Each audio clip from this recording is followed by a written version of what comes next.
Bonjour, merci Julien, Scientalabs, Biolabs, 21st et tous les partenaires de me recevoir ici. Je suis super content de pouvoir vous parler de ce travail que j'ai fait à Hawkin avec beaucoup de gens. C'est aussi ça dans la santé, c'est des travaux de recherche qui sont souvent collaboratifs et qui regroupent plusieurs disciplines. Donc il y a les data scientists, l'IA, mais il y a aussi les médecins et puis pas mal de professions qu'on ne connaît pas forcément, par exemple les data stewards, etc. Et les gens voilà, qui ont les mains dans les systèmes informatiques des hôpitaux, voilà, dont probablement Julien et ceux qui bossent dans la santé auraient beaucoup de choses à dire dessus. Donc je vais vous parler de FEDECA. Alors qu'est-ce que c'est que FEDECA? Avant de parler de FEDECA, un peu de contexte quand même sur la recherche clinique. En fait, ça peut paraître surprenant ou pas, mais créer un médicament, ça se fait pas comme ça.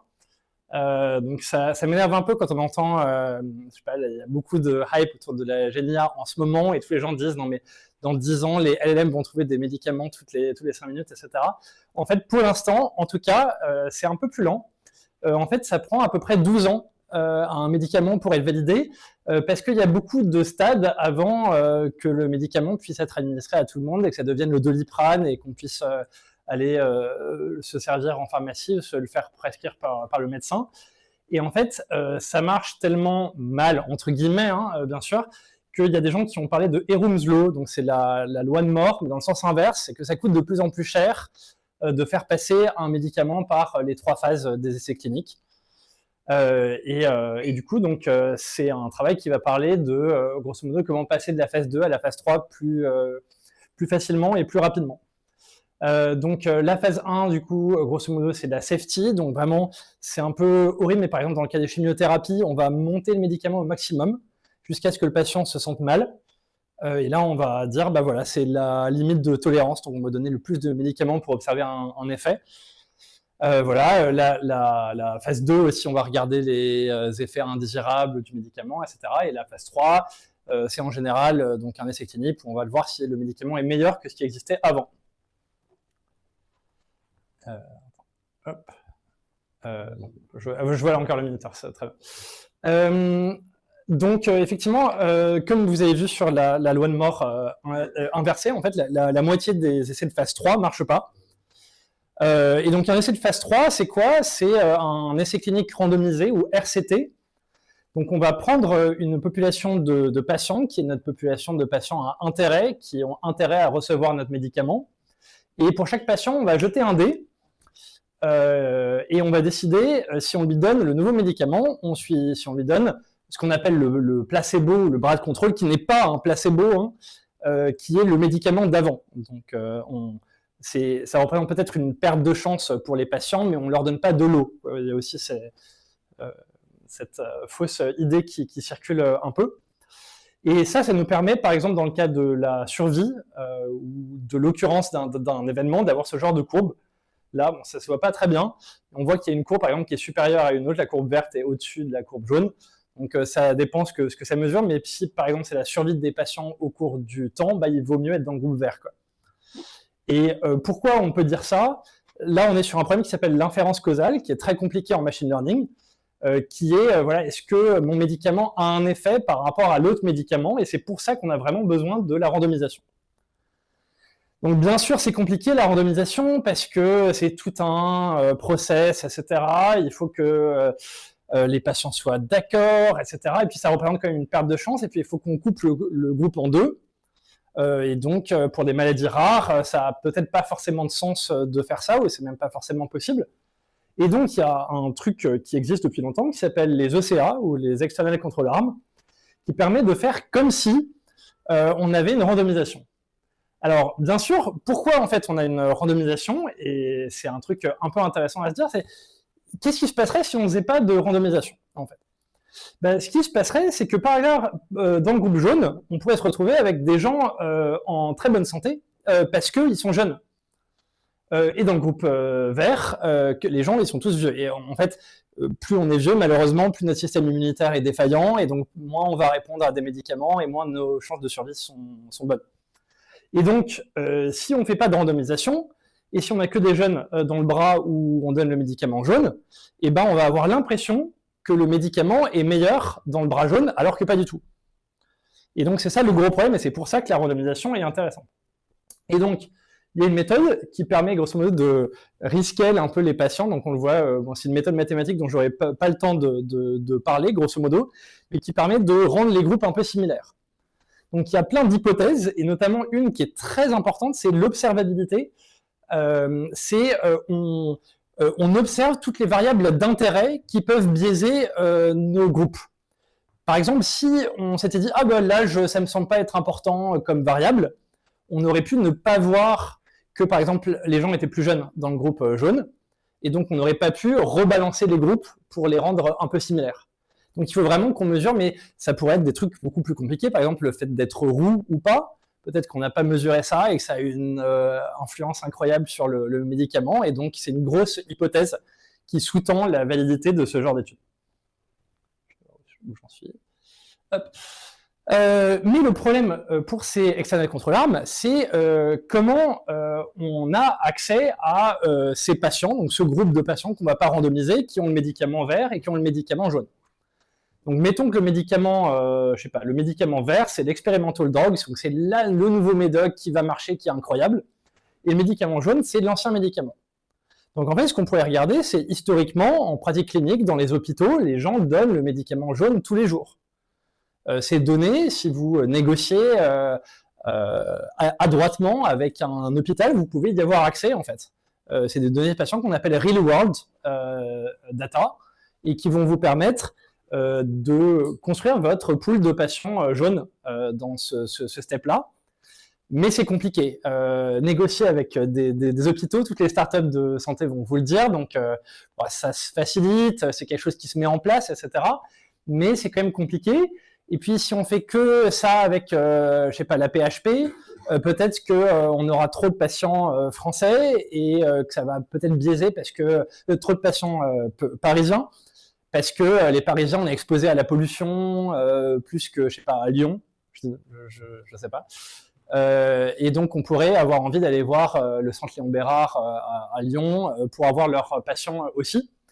Et donc, ce qu'on voudrait faire, c'est mettre tous les patients au même endroit, hop, avoir notre population jaune et comparer avec notre population verte, faire notre petit truc de rebalancing et voir s'il y a une courbe qui est au-dessus de l'autre.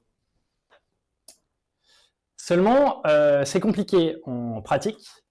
Et donc, une technologie qui permet de faire ça un peu plus facilement, ça s'appelle le federated learning, ou l'apprentissage fédéré. Hop. Et donc, c'est dans les cas où on ne peut pas mettre toutes les données au même endroit. Donc, en Europe, il y a un truc qui s'appelle le RGPD, et de par le monde, avant l'élection de Trump, c'était important. Et donc, il y a HIPAA, par exemple, aux États-Unis, et dans différentes régulations sur l'accès à des données qui, en plus, sont des données de santé. Donc, c'est le plus haut niveau de sécurité et de confidentialité que vous avez besoin d'avoir pour travailler sur des données de santé. Donc vous pouvez imaginer que mettre tout au même endroit, c'est un peu comme dans Picsou, il a tout son or dans le truc, et du coup ça en fait en fait une cible pour les Raptous, Mystiques, etc., et tout le monde qui a envie de voler l'or. Et donc la solution, ça serait de laisser les données dans les hôpitaux et d'avoir les modèles qui bougent et qui apprennent des connaissances dans les hôpitaux et qui les partagent. Donc ça permet donc d'être plus secure, d'être scalable, parce qu'on peut rajouter un hôpital dans le réseau sans avoir à pooler. C'est plus frais en termes de données, parce qu'on est vraiment local, quoi. Et puis ça donne une notion de contrôle aussi. Dans la RGPD, il y a plein de termes techniques légaux, data controller, etc. Donc je ne sais pas si ça vous parle, mais en tout cas, c'est une question de responsabilité qui ne sont pas les mêmes suivant les modes d'opération de ces deux modes de fonctionnement. Donc il y a deux sortes d'apprentissage fédéré. Celui dont j'ai envie de dire tout le monde parle, bon, c'est peut-être un peu biaisé, mais c'est Google. C'est les smartphones sur Gboard, ils arrivent à prédire le prochain mot que vous allez taper en faisant du fédéré sur des milliards de smartphones. Et donc, il fallait que ça soit private parce que, je ne sais pas ce que vous écrivez à votre partenaire, vous n'avez peut-être pas envie que ça soit open pour Google ou une autre boîte, encore plus pour des données de santé. Et donc le fédéré des données de santé, c'est ce qu'on appelle cross-silo. Et je trouve ça vachement plus intéressant parce qu'il y a moins de participants. Avoir 50 hôpitaux qui participent à un réseau de fédérés, c'est quelque chose de quasiment jamais fait. On a déjà vu 71, je crois que c'est le maximum. Et déjà, on était assez impressionnés à Wikin de voir ça. Et mais il y a beaucoup plus de problèmes qui se posent pas, qui se posent dans un cas et qui vont pas se poser dans l'autre et inversement.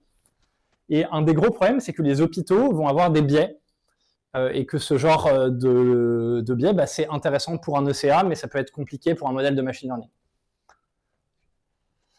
Donc comment ça marche le fédéré? Très rapidement, grosso modo, vous avez un GPU dans un hôpital, on peut rêver, hein, et vous allez faire dans chacun des hôpitaux votre apprentissage de machine learning, comme vous savez faire avec vos data scientists. Et à un moment, vous allez dire, OK, j'arrête. J'ai réussi à updater les poids de mon modèle par rapport à un état initial dont j'étais parti. Et je regarde la différence entre les poids actuels et les poids que j'ai obtenus. Et c'est ce que j'appelle le knowledge que j'ai extrait de l'hôpital et qui ne contient pas les données des patients. Et donc, je prends ce knowledge sur tous les hôpitaux, je les ramène dans un third party de confiance, le petit truc bleu au centre, qui fait une moyenne des knowledge de tous les hôpitaux et qui les redispatche. Ça, c'est ce qu'on appelle Fed Average, c'est le truc le plus naïf, bête et méchant, mais qui marche pas mal. Et donc, c'est ce qui va nous aider à faire des ECA dans ce contexte où les données restent sur les hôpitaux. Ça, on s'en fiche. Voilà, ça, on s'en fiche aussi. Ça, c'est bien. Donc, ce qui est important quand on teste des algos de machine learning, c'est les données. Or, les données de santé, c'est toujours compliqué. Et en fait, donc il y a beaucoup de trucs pour le cross-device, parce que c'est pas des données de santé, c'est des trucs genre Shakespeare, etc. Et il y a aussi, grâce à Wikin, un truc qui s'appelle Flamby, qui est accessible librement, et qui permet de faire du fédéré sur des données de santé qui sont des vraies données de santé, et qui ont été partagées en fait à une époque où c'était moins important d'avoir quelque chose de confidentiel et de très compliqué. Et en fait, on peut faire comme si, sur ces données un peu simulées, enfin sur ces vraies données, on était en 2025 et il y avait tous ces impératifs de confidentialité dont je vous ai parlé, le fait de ne pas pouvoir les stocker au même endroit. Et du coup, c'est un dataset et un benchmark qui est intéressant pour tester vos stratégies d'apprentissage fédéré. Donc, comment on va faire notre ECA? Donc, on va faire du fédéré avec notre méthode classique ECA. Donc, on va avoir nos patients jaunes qui viennent de plusieurs hôpitaux. Donc, ça, on peut imaginer que c'est le centre Léon-Bérard à Lyon. Ça, c'est la PHP à Paris. Et puis, ça, c'est une pharma avec le médicament vert qui est le nouveau médicament absolument génial dont on veut montrer la supériorité, du coup, par rapport au médicament jaune. Et on ne veut pas mettre les données des patients jaunes de ces deux centres et de ce troisième centre au même endroit. Donc, on va faire circuler le savoir. Donc, on va faire des updates de machine learning local. On va les mettre au centre. On va en faire une moyenne et on va les redispatcher vers les centres pour que chaque centre puisse apprendre du savoir collectif sans exposer les données du centre. Donc la question qu'on a le plus, c'est oui, mais le fédéré, cette moyenne, etc., c'est compliqué avec les biais. Est-ce que ça marche pareil que si on avait mis les données au même endroit? Donc oui, ça marche pareil. Dans ce cas-là, parfois c'est un peu différent, mais en général, c'est vraiment plutôt similaire. Et du coup, voilà, donc ça c'est bien sur des données synthétiques d'avoir ce genre de résultats. Et parce que sur les données synthétiques, ça nous permet de mesurer ça. Parce qu'on peut simuler du fédéré, on met les données au même endroit, on les dispatche dans des faux centres, et on s'amuse, et on peut tracer ce genre de courbe. Mais ce que je voudrais vous montrer, et puis on peut montrer que il y a des caractéristiques statistiques de cette méthode qui marchent bien. Mais ce qui est hyper intéressant, c'est que, et je vais finir sur ça, c'est que on a réussi à Hawkin à déployer FEDECA dans le monde réel avec 3 hôpitaux, donc qui sont la Fédération française de cancérologie digestive à Dijon, Idibri, je ne parle pas espagnol, je vais vraiment écorcher le truc, en Espagne, et Pancan, un réseau de cancer pancréatique aux États-Unis. Et on a fait du vrai fédéré pour montrer l'efficacité de 2 chimios comparativement. Et on a ces courbes voilà, qui s'écartent. En fait, donc le truc en haut à gauche, c'est le résultat le plus important, c'est-à-dire que grâce aux données des 3 hôpitaux, on a réussi à écarter les courbes, simplement parce qu'on a accès à plus de données. Et si on avait regardé que, par exemple, à Pancan, les courbes, elles sont très proches. Donc là, on se dit, bah, le médicament, je ne sais pas trop s'il marche. Et avec le fédéré, on voit qu'elle s'écarte parce qu'il y a plus de données, donc il y a plus de puissance statistique. Et on peut démontrer un effet dans le monde réel. Voilà. Donc c'était un peu rapide, mais si vous avez des questions, on fait des cas, le code est public, n'hésitez pas, il y a une publi aussi. Donc... Désolé, c'était un peu rapide.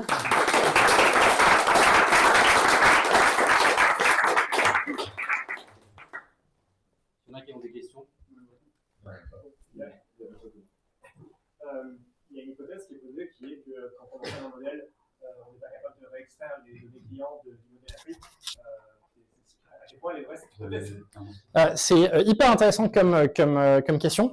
En fait, on a des courbes sur ça parce qu'effectivement, un truc que les gens ont réalisé, c'est que quand on envoie les gradients des modèles, les gradients sont pas forcément sains. En fait, un modèle linéaire, le gradient du modèle linéaire, bah, c'est les données en clair.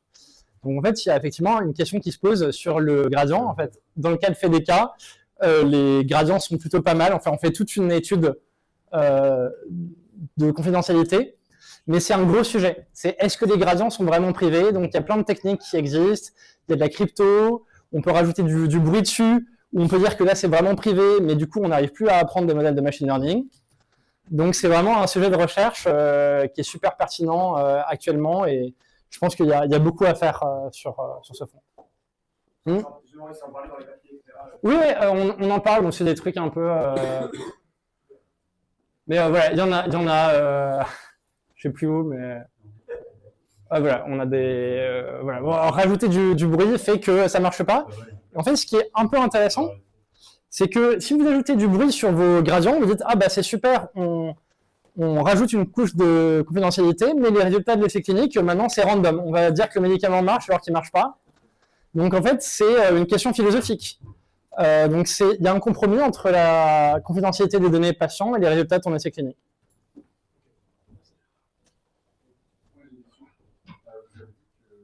Faire la moyenne des modèles qui s'entraînent sur chaque photo, c'est la méthode la plus naïve. Ouais. C'est la première récompense, sans forcément parler du détail. Il y a quoi comme méthode qu'on utilise pour avoir des progrès dans l'assurance? Alors, il y a vraiment plein de choses. Un truc qu'on peut faire et qu'on a fait à Hawkin aussi, c'est avoir chacun des hôpitaux qui entraînent son modèle de machine learning pour ses besoins. Ils partagent juste les premières couches. Parce que les premières couches, il y a une notion de généralité, quelque chose qui est un peu indépendante de la tâche. On peut s'amuser à faire des moyennes compliquées avec des contrôles variates, des trucs comme ça, et en regardant la convergence. Si on a des trucs hétérogènes, pas hétérogènes, etc. Enfin, donc, vaste sujet.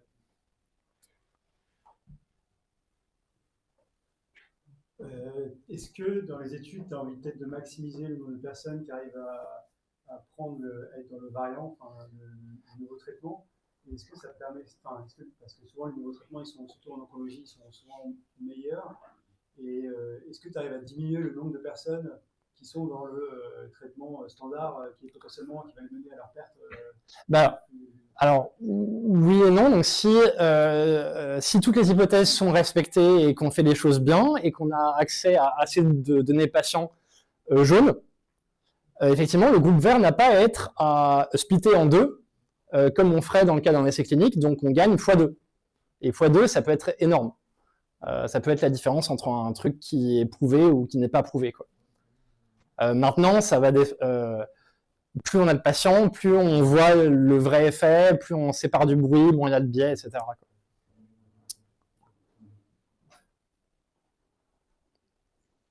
qu'il n'y a pas un blocage de différents pays pour envoyer quand même leurs données dans un autre pays? Parce qu'il faut bien choisir ce tiers de confiance où est-ce qu'ils vont être utilisés. Alors, c'est super bonne question. Les échanges de données entre pays, c'est hyper galère, surtout avec les données médicales. Donc là, le but, c'est de convaincre les SI, surtout, des différents hôpitaux, que c'est secure. Donc ça passe par de l'open source, ça passe par de la vérifiabilité. C'est pour ça qu'Hawkin a open sourcé le code. Ça passe par de l'auditabilité, mais ça passe avant tout par une relation de confiance, qui est quelque chose qu'on établit et qui simplifie ensuite les échanges, le régulatoire, la contractualisation dont je n'ai pas parlé, mais qui est une part non négligeable de ces échanges. Ok, ben merci beaucoup Jean. Top. Bravo.